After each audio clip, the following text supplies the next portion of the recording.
আপনারা কি আমাদের সাথে আজলানের ফুপির বাসায় যাবেন? তাহলে চলেন আমাদের সাথে।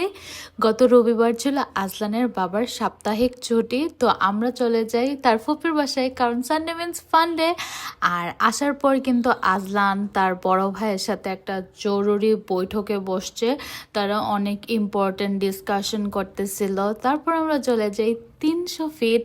ওয়েদারটা এত জোশ ছিল পুরানো স্মৃতি তাজা করার জন্য, কারণ আগে অনেকবার আমরা ঘন ঘন 300 ফিট যাইতাম, অনেকদিন ধরে যাওয়া হয় না। আর 300 ফিট না এখন পুরো কক্সবাজারের মতো হয়ে গেছে, মিনি কক্সবাজার। এখানে সব সি ফুড পাওয়া যায়, কাঁকড়া, তারপরে কোরাল, তারপরে বাকি অনেক কিছু আসলে আমি নাম জানি না, অক্টোপাসও ছিল।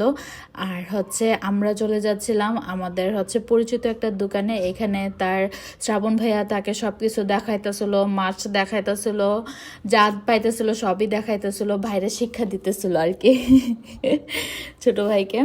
তারপর আমরা চলে যাই আমাদের পরিচিত একটা দোকানে। এই দোকানটাতে আমরা যখনই আসি 300 ফিট এই দোকান থেকেই চাপটি খাই। আর এখানে দেখেন শ্রাবণ ভাই আর আজলানের একটু মারামারি হইতেছে, ফুপ্পি আজলানের পক্ষে। এই যে ফুপি আজলানের হয়ে ফাইট করতেছে, চাপটি চলে আসছে, সবাই চাপটি খাইতেছিল। আমি স্পেশালি চায়ের জন্য গেছিলাম, মানে আমার চায়ের ক্রেভিংস হইতেছিল। আর ওই দিনের চাটা এত মজা ছিল।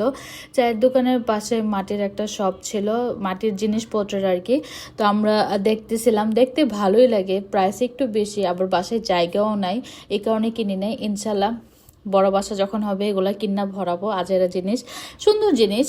আর 300 ফিটে সবসময় মেলা চলে, এখন কিন্তু অনেক বিশাল আকারে মেলা চলতেছে আর কি। তো আপনারা কিন্তু পুরো পরিবার নিয়ে যেতে পারেন।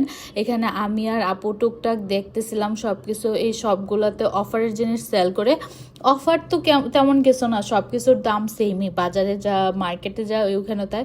আর এটা আজলানের খেলনা, ও একটা বারো কাউকে এই খেলনা ধরতে দেয়নি, টাইট করে ধরে রাখছিল। আর এই খেলাটা এত মজার, আমি রিলস আপলোড করছি, আপনারা দেখেন। আর এই চরকিটা সবচেয়ে উঁচুতে ছিল, তো আমি বলছি যে চরকিতে উঠবো, সবাই নাচানাচি করতেছিলাম, একদম চাঙ্গে উঠছি। আর কি যে চিল্লাচিল্লি করছি, এত চিল্লাইছি, উপরে গেলেই দমটা আটকাই যায়। আর চিল্লাই এত 12টা বাজাইছি, একদম মাথা ব্যথা হয়ে গেছিলো চিল্লাইতে চিল্লাইতে। আর সবচেয়ে মজার পার্ট এই যে প্রার্থনা চরকের থেকে নাইমাই বমি করছে, ও আসলে একটা বমিটিং। আমরা চলে যাই আজলানের লালন বাবার বাসায়। আর এখানে দেখেন দেখেন দেখেন দেখেন, ইয়া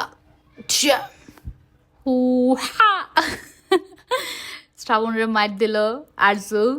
আর এখানে ভাই বোনের ভালোবাসা দেখেন, রক্ত কি জিনিস। সে কিন্তু তার বোনরে দেখে না, এই যে হুট করে বোনরে দেখছে, বোনরে আদর করতে চাইতেছে, কি করবে কি না। তারপর আমরা অনেক মজা করি, তারপর আমরা বাসায় চলে আসি। আর এই হলো ছোট্ট একটা ব্লগ। যদি ভালো লাগে অবশ্যই একটা লাইক দিয়ে দিবেন। Thank you for watching.